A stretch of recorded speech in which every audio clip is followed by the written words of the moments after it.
অরুণাচল সফরের তৃতীয় পর্বে আজ আমরা দেখব মহামৃত্যুঞ্জয় মন্দির। সকাল সকাল ভালুকপং থেকে আমরা যাত্রা শুরু করেছি দিরাংয়ের উদ্দেশ্যে। পথে দেখে নেব মৃত্যুঞ্জয় মন্দির। তার আগে একটা কথা আপনাদের জানাই, যারা এই চ্যানেল নতুন তারা অবশ্যই চ্যানেল সাবস্ক্রাইব করে রাখুন নতুন নতুন ভিডিওর নোটিফিকেশান পেতে। তবে ভুলবেন না লাইক ও কমেন্ট করতে।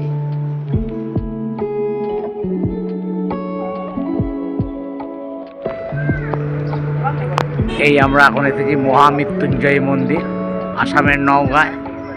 126 ফুট উচ্চতা, বিশ্বের সর্ববৃহৎ শিবলিঙ্গ। এবার চলে আসি মূল বিষয়বস্তুতে।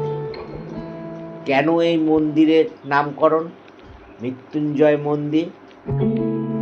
বিশ্বাস করা হয় আচার্য ভৃগুগিরি মহারাজের গুরু শুক্রাচার্য এই স্থানে মহামৃত্যুঞ্জয় মন্ত্র পাঠ করেছিলেন, তাই এই মন্দিরের নাম মহামৃত্যুঞ্জয় মন্দির।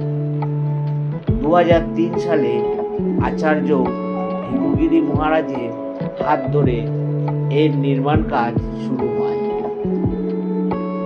2011 সালের ফেব্রুয়ারি মাসে এটি ভক্তদের জন্য সম্পূর্ণ উন্মুক্ত করা হয়। মন্দির প্রতিদিন সকাল 7টা হইতে দুপুর 12:30 খোলা থাকে, আর দুপুর 1:30 হইতে রাত 8:30 পর্যন্ত খোলা থাকে। এছাড়াও মন্দির প্রাঙ্গণে দর্শনার্থীদের জন্য বিনামূল্যে গাড়ি পার্কিং করার ব্যবস্থা রয়েছে।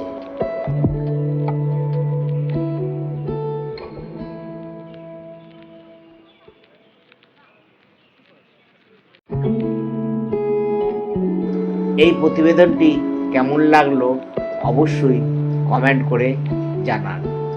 অরুণাচল সফরের পরবর্তী পর্যায় চতুর্থ পর্ব দেখতে চোখ রাখুন।